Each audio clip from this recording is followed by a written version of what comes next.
Et bonjour les taureaux, je m'apprête à faire cette guidance intemporelle pour les 2 prochaines semaines. Comme toujours, sache qu'il y a d'autres vidéos intemporelles sur la chaîne. Donc si cette guidance ne te parle pas, sache qu'il y en a d'autres qui te parleront peut-être plus. Pour voir si cette guidance t'est destinée, on va faire les choses de façon très simple comme je l'ai fait toujours en réalité. C'est de prendre un petit peu la température pour voir où tu en es, où tu vas et un petit peu ce qui se trame en ce moment pour toi dans ta vie. Sur ce, c'est parti. Je commence avec du coup l'aspect plus général pour voir un petit peu quelles sont les tendances pour toi actuellement. De prime abord, ce qui me vient tout de suite, c'est que les semaines à venir vont être une forme de test, on pourrait dire, de la vie. En tout cas, c'est la couleur que moi je vois pour tes 2 prochaines semaines. Pour moi, il y a quelque chose du passé qui n'est pas tout à fait réglé, qui va ressurgir d'une façon peut-être détournée. Peut-être que de prime abord, tu ne verras pas le rapprochement entre quelque chose du passé et ce qui t'arrive, mais d'une manière ou d'une autre, là, je ne dirais pas que tu vas rejouer un épisode ou un schéma, mais tu vas te retrouver mis ou mise en lien avec quelque chose que tu n'as pas réglé de ton histoire. Peut-être que ça pourrait pousser plus loin en disant que ça pourrait être quelque chose que tes parents n'avaient pas réglé, que finalement tu vas être appelé à régler toi. En tout cas, on est sur une notion de quelque chose à...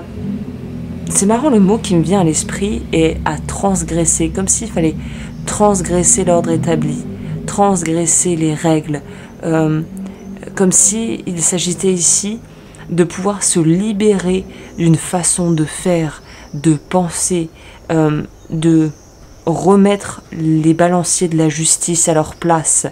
En tout cas, c'est quelque chose qui va arriver peut-être, ou tout simplement une discussion qui va te permettre de comprendre et de voir à travers un espèce d'effet miroir. Peut-être que c'est tout simplement quelque chose qui va arriver à un de tes proches ou à un ami, qui va te faire refléter sur ta propre situation et sur ce qui se passe. Exemple très bateau, mais qui je pense aura le mérite d'être très clair pour illustrer mon propos.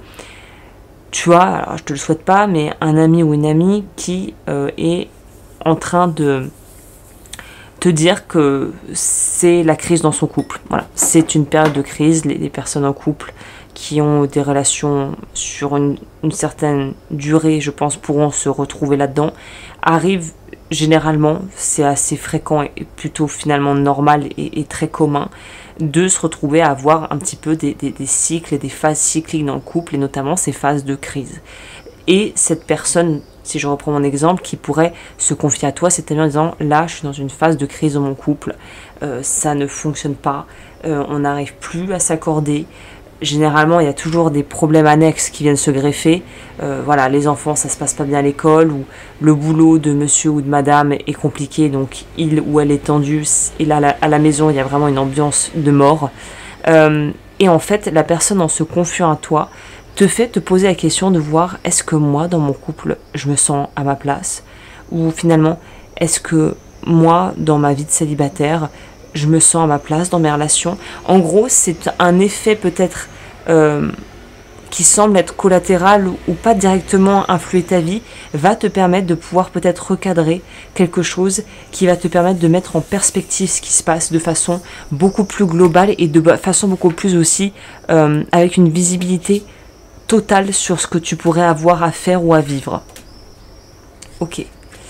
Au niveau des relations, on va voir du coup si c'est raccord.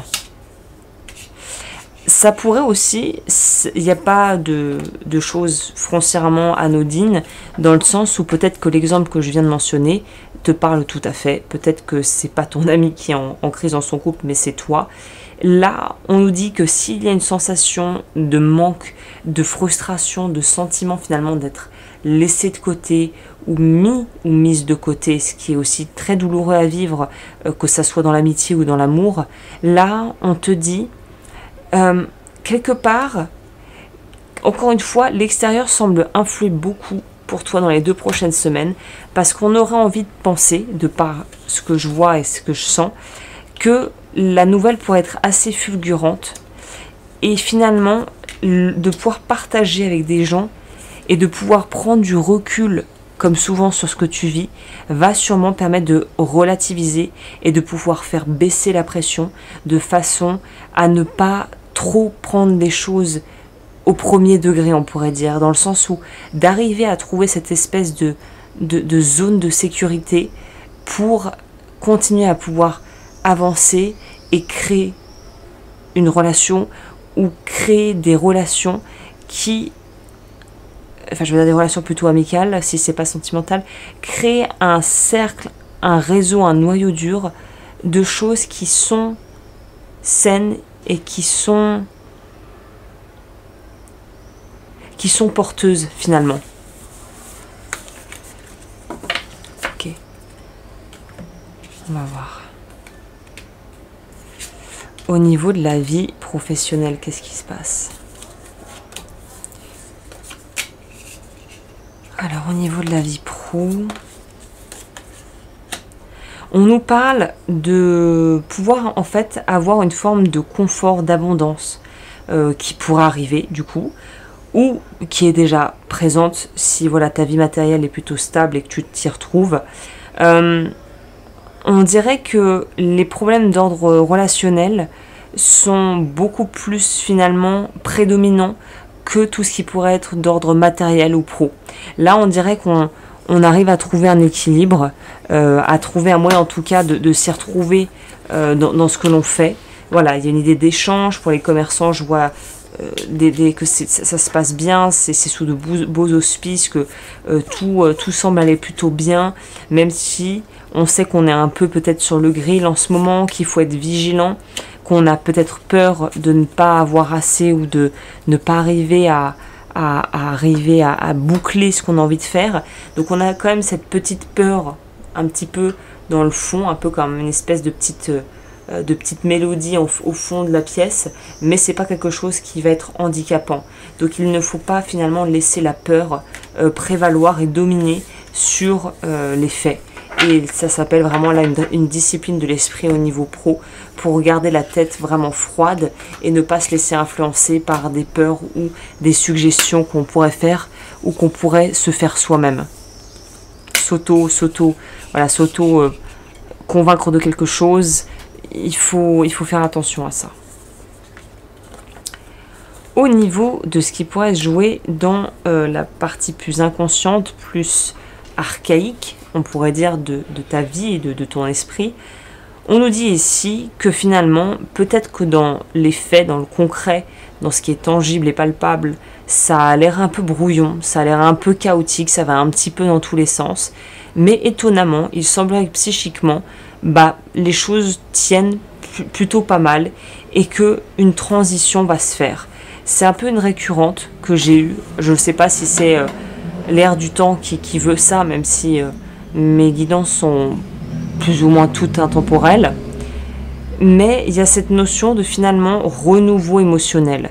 On va pouvoir étancher sa soif d'une certaine manière et avancer en se disant, voilà, j'ai fait de mon mieux et j'ai vraiment essayé de faire mon max pour que ça avance bien. Dans tous les cas, la notion de pouvoir se restaurer émotionnellement est présente et elle fait du bien. Ok.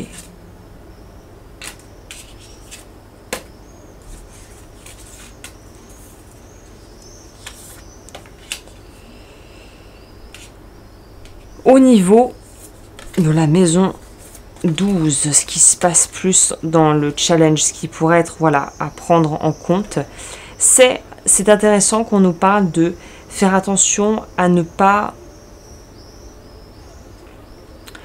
avaler ses émotions, dans le sens, en fait c'est pas paradoxal, mais c'est, vous semblez faire ce qu'il faut, en tout cas vouloir aller vers quelque chose de posé, de stable, de sain, de bien, et paradoxalement vous ne vous autorisez peut-être pas beaucoup à vous réjouir de ce qui se passe bien et à célébrer les petites et les grandes victoires.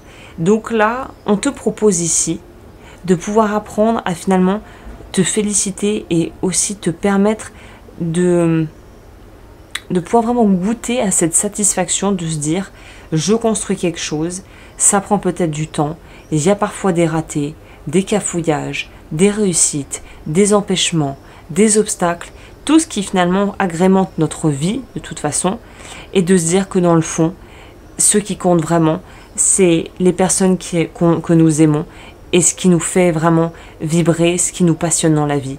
Et de revenir à des fondamentaux finalement, à des choses très simples, mais qui auront le mérite de te nourrir durant les prochaines semaines pour pouvoir tenir le cap, même quand il y a des conflits, même quand il y a des problèmes, même quand finalement tout ne tourne pas exactement comme tu l'espérerais dans ton esprit.